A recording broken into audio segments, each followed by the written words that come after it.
Oke, baik. Untuk kali ini kita akan melakukan praktikum untuk lab yang selanjutnya, yaitu getting familiar with the Linux shell. Di sini kita akan menggunakan Linux command line untuk memanage file dan juga folder, dan juga melakukan beberapa basic administrative task. Oke, yang kita butuhkan di sini hanya security workstation virtual machine. Jadi sebelumnya mungkin kita akan buka untuk virtual machine kita. Oke, kita di sini sudah membuka virtual machine kita. Kemudian langsung saja kita buka terminal ya, untuk melakukan menjalankan beberapa command line. Oke, di instruksi yang pertama, part 1 yaitu shell basic. Langkah yang pertama, kita akses the command line seperti yang sudah kita lakukan di sini. Kemudian, step kedua, kita akan display manual pages from the command line. Jadi kita akan menggunakan command yang namanya man atau man. Jadi command man ini itu adalah untuk halaman manual ya, dan itu built-in documentation dari Linux command itu sendiri. Sekarang langsung saja kita praktekkan. Kita akan ketikkan ini man spasi man. Oke, maka di sini akan muncul manual pager details, ada name, synopsis, description, dan di sini examples, lalu dan masih banyak lagi, ada overview, dan juga defaults, options, dan ini masih banyak lagi ke bawah. Oke, lalu untuk pertanyaannya untuk di lab ini adalah name a few sections that are included in the man page.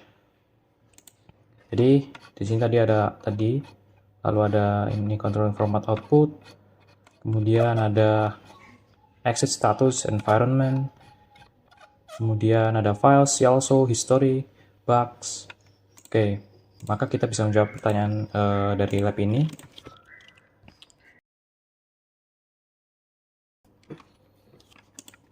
Oke, kemudian langkah selanjutnya yaitu kita akan type Q to exit the man page. Jadi di terminal tadi kita bisa klik Q. Oke, kita kembali ke halaman terminal kita. Kemudian selanjutnya use the man command to learn more about cp command. Jadi ketika kita ingin tahu fungsi dari sebuah command, misalnya di sini saya ingin tahu fungsi dari command cp ini apa, kita bisa ketikkan seperti ini, command cp.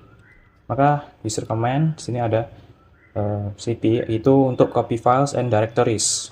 Jadi kita bisa tahu fungsi dari sebuah command dengan mengetikkan man lalu ditambah belakangnya command yang akan kita cari. Maka what is the function of the cp command? Jawabannya adalah copy files from one location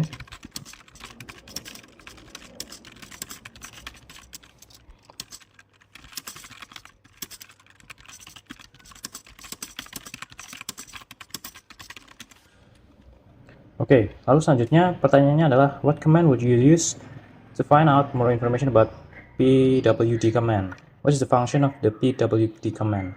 Jadi kita akan cari tahu fungsi dari command pwd. Kita coba ya, kita key command pwd.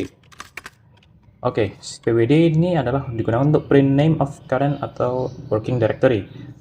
Jadi current directory-nya dari prompt tadi apa, itu kita bisa menggunakan pwd. Maka jawaban dari lab ini adalah oke. Lalu selanjutnya step yang ketiga yaitu kita akan membuat dan mengubah satu directories. Jadi di step ini kita akan menggunakan command cd atau change directory, dan juga make directory atau mkdir, dan list directory atau ls command.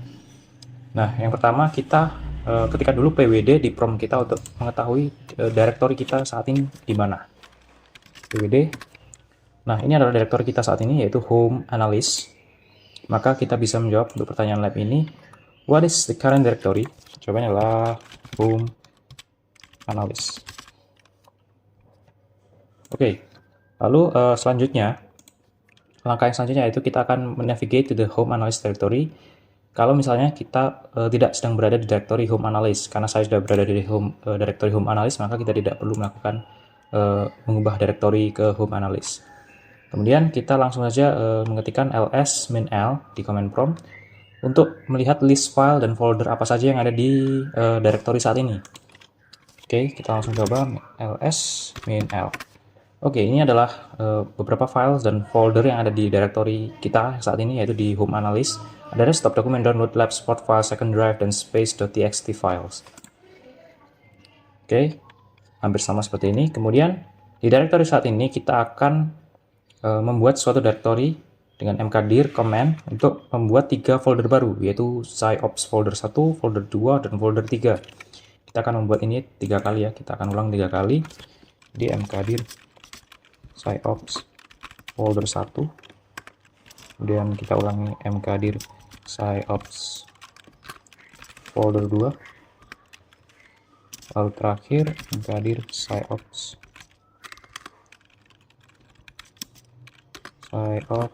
folder 3. Oke, kita sudah membuat 3 folder di sini dengan menggunakan command mkdir. Lalu kita akan ketikkan ls-l untuk memverifikasi apakah folder yang kita buat itu sudah ada di directory kita saat ini. ls-l. Maka bisa dilihat bahwa ada folder SciOps folder 1, SciOps folder 2, dan SciOps folder 3 di directory kita saat ini. Lalu langkah selanjutnya adalah kita akan change directory ke salah satu folder yang sudah kita buat tadi, yaitu ke SciOps folder 3 di command prompt dengan menggunakan perintah cd home analyst, kemudian SciOps folder 3. Oke, sekarang kita sudah berada di directory folder SciOps folder 3 ya.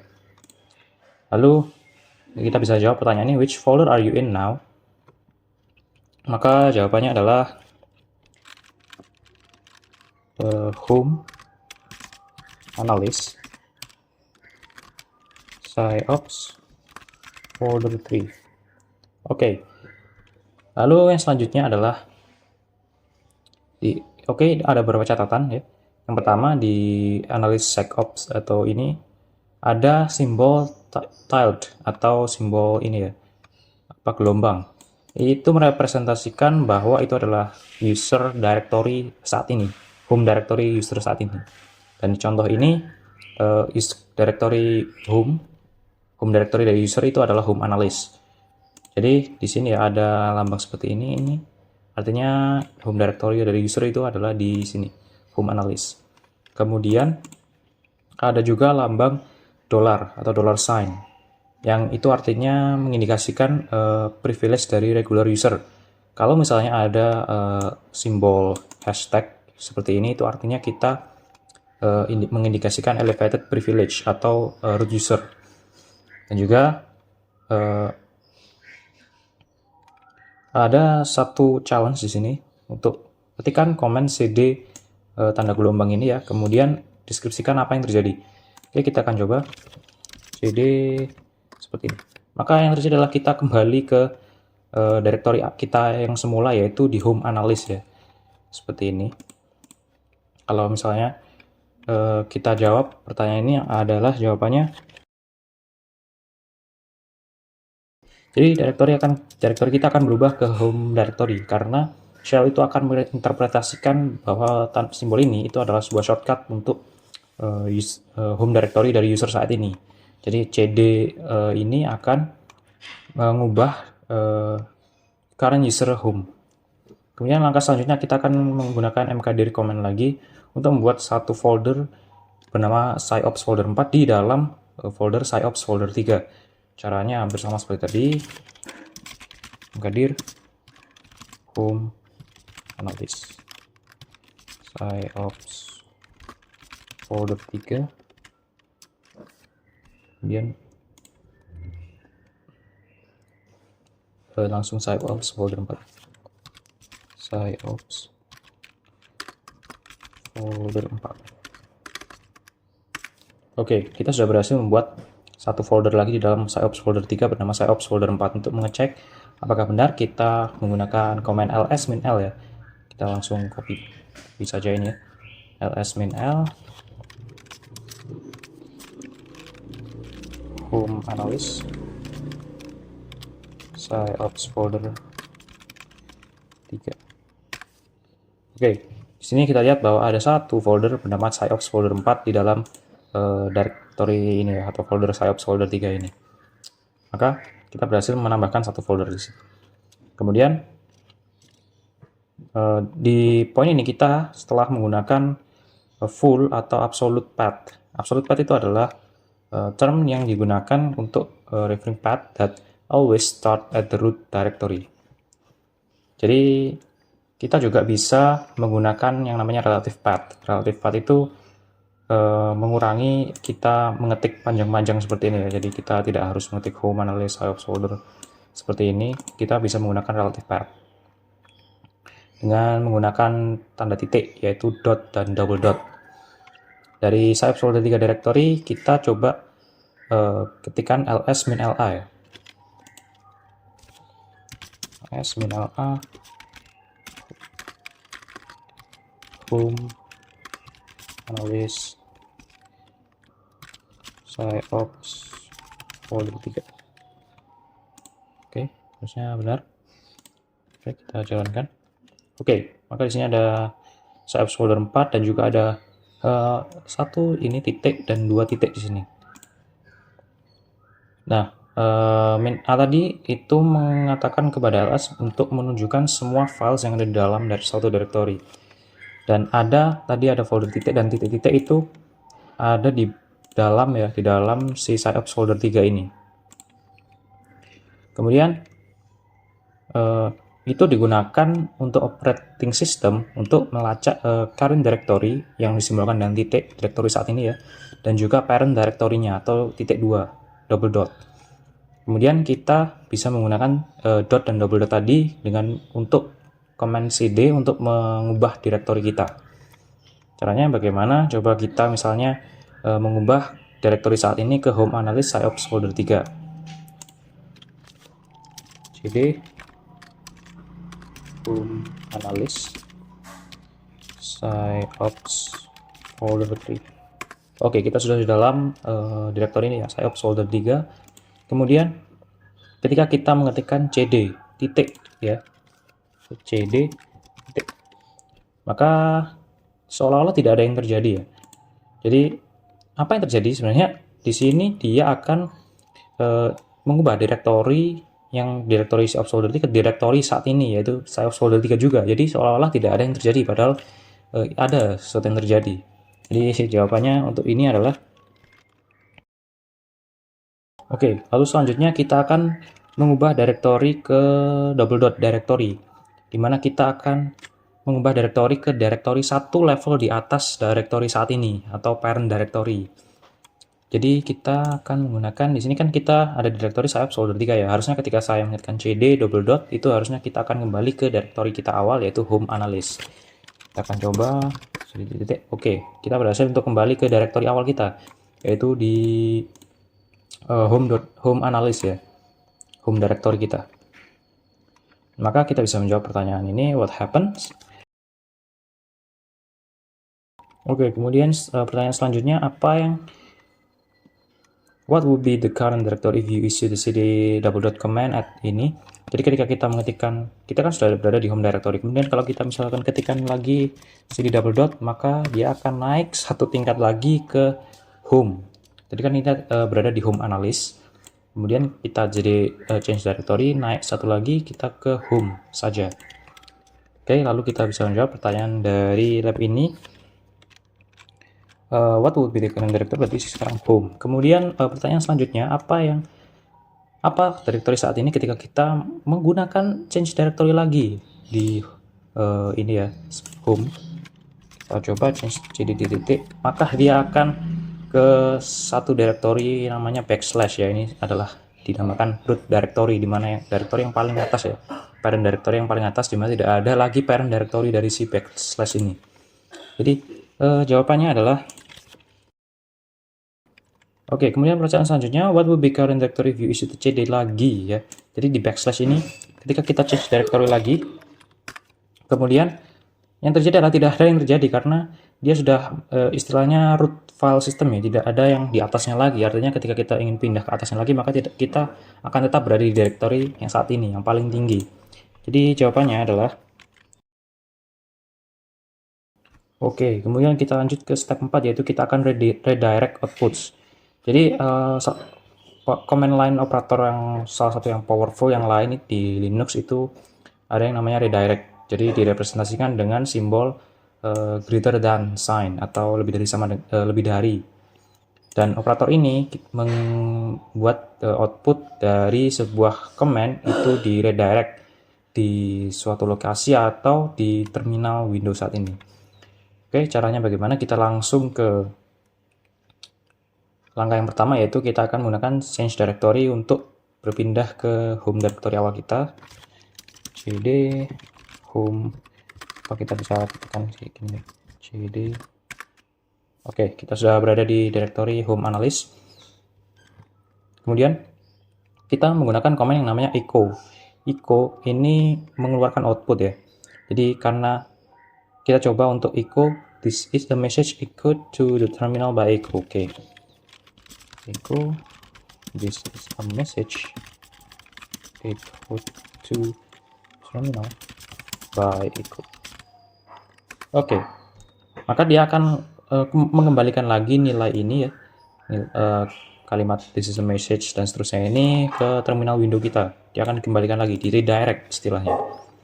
Kemudian kita akan menggunakan operator greater than sign untuk membuat output di echo itu di dalam sebuah text file dari bukan di layar terminal kita. Oke, caranya bagaimana? Kita ketikkan echo kalimat yang sama, tapi kita masukkan di salah satu file, kita beri nama sometextfile.txt ya. Okay. Echo, this is a message echoed to terminal by echo.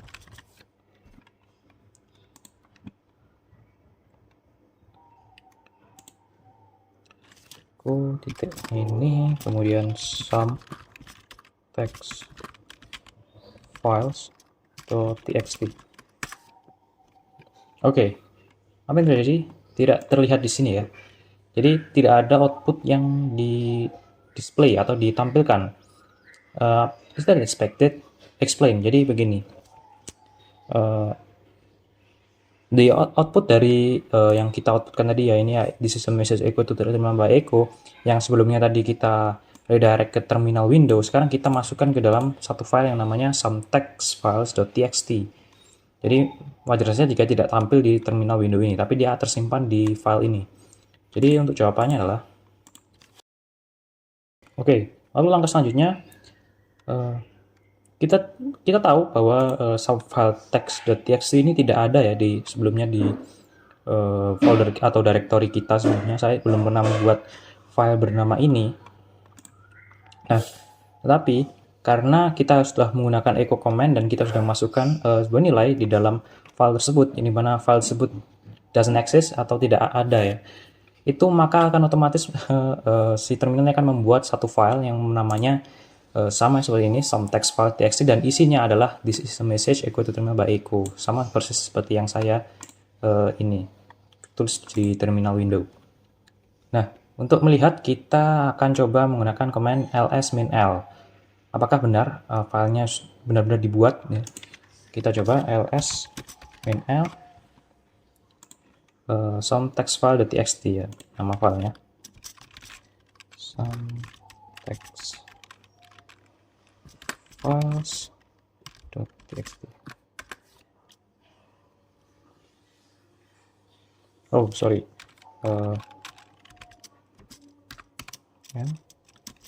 sometextfiles. Oke, lihat di sini bahwa ada satu file ya, ternyata ya, sometextfile.txt ini ternyata eksis gitu, ternyata ada di directory kita. Bahkan saya tidak membuatnya, tapi akan otomatis terbuat ketika kita redirecting sesuatu ke dalam sebuah file yang sebenarnya tidak ada. Oke, kita akan coba menggunakan operator greater than sign lagi, tapi dengan pesan yang berbeda. Karena kita akan mengetikkan this is a different message, once again echo to the terminal by echo. Oke, echo.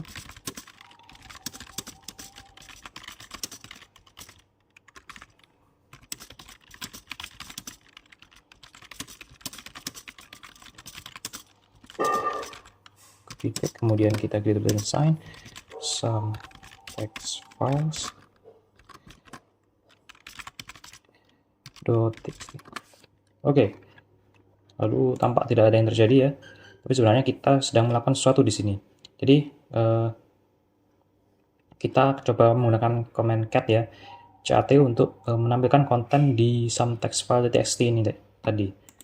Oke, cat some text files .txt. Oke, maka yang muncul adalah pesan yang terakhir kali kita kirimkan, yang kita echo, yaitu ini, this is a different message once again echoed. Kenapa kok dia menampilkan pesan yang terakhir, bukan pesan yang pertama tadi? Padahal pesan yang pertama tadi juga kita masukkan, kita redirect ke file yang sama.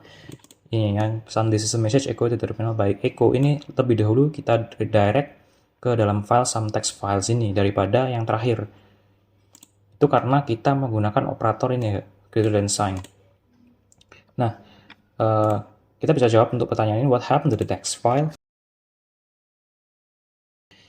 Oke, jadi operator ini itu ternyata dia destroy atau menghancurkan konten dari di txt file tadi sebelum dia menulis message yang baru yang kita echo terakhir kali. Jadi pesan ini dia sudah dihancurkan duluan, kemudian dia akan mengganti dengan pesan yang ini. This is a different message when again echo to the terminal by echo. Oke, lalu kita lanjut ke step yang kelima, yaitu kita akan redirect dan append to a text file. Jadi istilahnya kita tadi replace ya, atau mengganti message yang ada di sebuah file. Sekarang kita ingin menambahkan, misalnya kita tidak ingin mengganti pesan yang lama, tapi kita ingin menambahkan satu pesan baru di dalam satu file itu. Oke, kita menggunakan yang namanya append.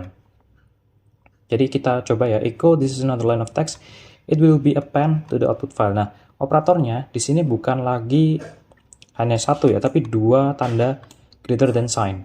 Jadi kita akan coba echo this is apa tadi? Another line of text.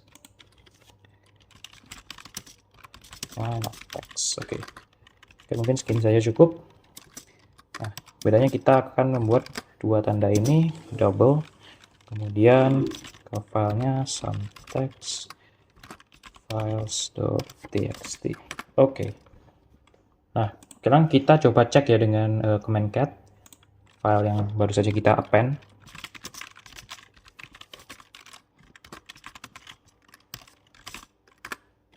Nah, di sini kita lihat bahwa ada pesan yang tadi yang kita buat this is a different message.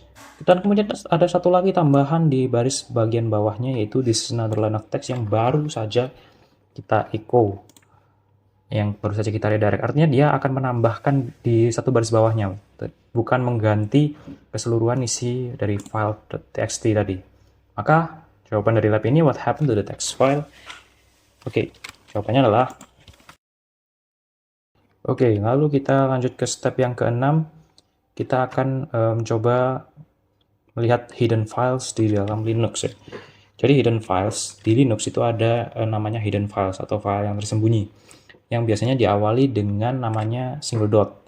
Jadi nama hidden files itu biasanya diawali dengan titik, kemudian baru nama filenya apa. Dan tidak ditunjukkan secara by default ya. Dan dot files itu tidak punya sesuatu yang spesial ya. Mereka disebut hidden files ya karena ada fitur ini. Kemudian contoh hidden files itu ini ada titik file 6, titik file 7, titik file 5. Dan jangan bingung dengan dot files, di directory saat ini ada simbol titik. Jadi hidden files, nama hidden files itu pasti diawali dengan simbol titik atau dot files ya. Kemudian untuk melihatnya kita coba ketikkan ls -l di directory kita saat ini. ls -l. Maka yang terjadi adalah kita lihat di sini tidak ada file yang diawali dengan tanda titik ya atau dot files ya. Artinya tidak ada hidden files di sini. Kita tidak bisa melihat hidden files ini. Di sini adalah kita melihat file-file yang bisa kita lihat, yang tidak hidden. Maka jawabannya how many files are displayed? Jadi ada 1, 2, 3, 4, 5, 6, 7, 8, 9, 10 ya. Ada 10 files. Kemudian langkah selanjutnya kita coba menggunakan ls -la. kita tambahin lagi komen di sini s-l. Oke, maka yang muncul adalah lebih banyak lagi file, dan ada file-file yang diawali dengan tanda titik seperti yang saya bilang tadi, yaitu .files atau hidden files tadi. Maka kita bisa jawab untuk pertanyaan ini, how many more files are displayed than before? Oke, kemudian pertanyaan selanjutnya, apakah mungkin untuk menghide seluruh direktori dengan menambahkan titik sebelum nama dari direktori itu sendiri? Apakah ada direktori yang outputnya di output ls-a? Oke, kita lihat di sini ya. Oke, di sini ada direktori lokal, direktori Mozilla, direktori config, cache, cache ya. Kemudian, maka jawabannya dari lab ini adalah oke, biasanya kalau untuk direktori itu ditandai dengan warna yang berbeda ya. Kalau misalnya file warna putih, kalau direktori ya warna ini. Oke, kemudian selanjutnya berikan 3 contoh example dari hidden file yang ditunjukkan di output ls-a tadi. Oke, di sini saya ambil contoh ya, ambil saja yang ada titiknya. Di sini contohnya titik config, kemudian ada bash history, kemudian ada titik sini trc ya. Oke. Kemudian kita akan coba mengetikkan man ls command untuk mengetahui apa sih sebenarnya fungsi dari command ls itu menggunakan manual. Man ls. Oke. Sudah ada di sini ls itu untuk list directory content. Jadi kita untuk menampilkan sebuah list directory kita saat ini itu berisi apa saja, itu menggunakan command ls. Oke, selanjutnya kita akan copying, deleting, dan moving files. Jadi kita akan mengcopy, menghapus, dan juga memindahkan sebuah files. Oke, untuk langkah yang pertama kita akan mengcopy sebuah file. Jadi ada command yang namanya cp ya, atau copy. Itu digunakan untuk mengcopy file ke suatu file local file system yang lain. Ketika menggunakan cp, sebuah copy dari file yang baru itu dibuat dan ditempatkan di lokasi yang spesifik, meninggalkan original file. Nah, parameter yang pertama adalah kita ini ya, file yang akan kita copy. Kemudian parameter yang kedua itu folder yang akan kita tuju. Oke, kita akan coba di sini akan mengcopy some text file txt ini ke dalam sciops folder 2. Caranya seperti ini. cp some text files txt ke dalam sciops folder 2.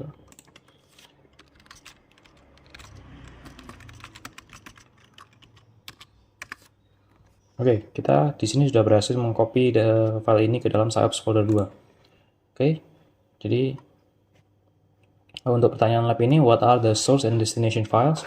Jadi untuk source-nya,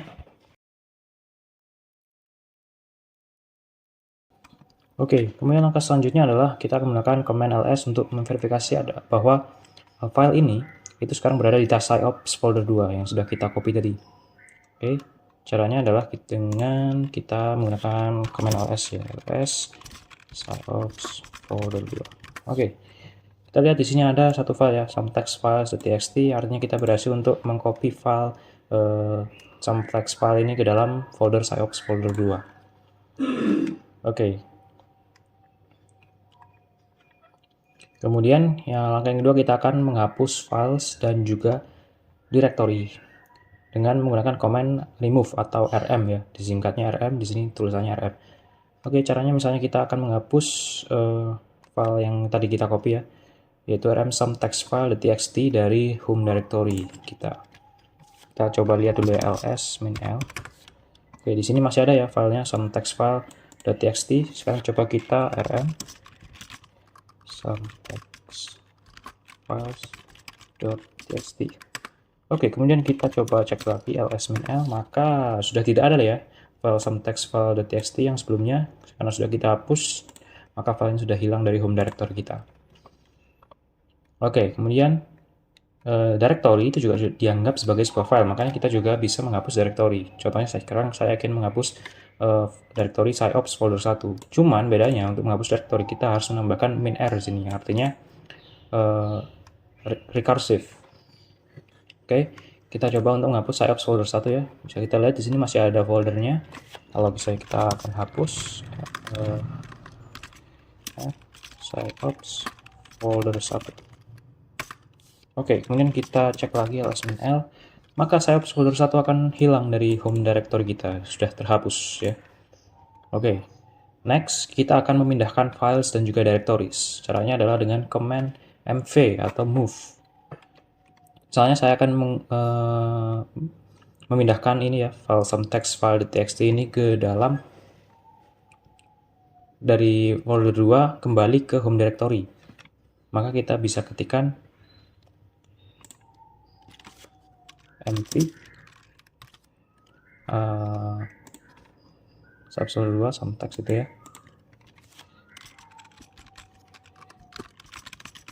2 sometext files.txt titik. Oke, sorry. Harusnya tidak pakai backslash ya. mv sciops folder 2 sometext text files.txt titik.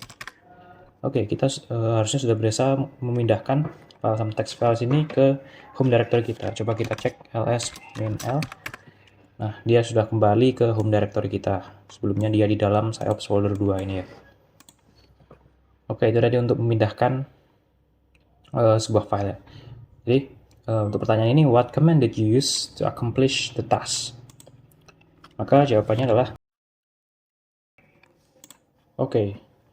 Sekarang untuk pertanyaan refleksi, apakah kelebihan dari menggunakan Linux command line? Oke, jawabannya adalah command line itu membuat user itu memiliki opsi dan juga kontrol terhadap graphical interface.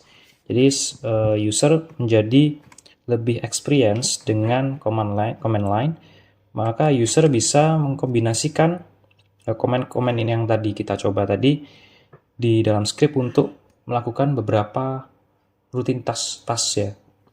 Dan command interface itu biasanya menggunakan resource yang lebih sedikit ketika user itu menjalankan sebuah komputer itu secara remote atau jarak jauh. Kita bisa untuk menjawab pertanyaan ini.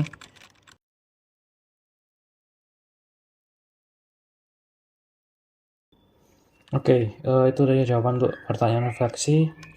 Baik, mungkin cukup sekian dulu kita melakukan praktikum Getting Familiar with the Linux Shell. Kita sudah mencoba beberapa command di Linux Shell tadi ya. Dan mungkin itu saja dari saya. Mohon maaf apabila ada kesalahan. Sekian dari saya. Terima kasih. Saya Gusti Gratia.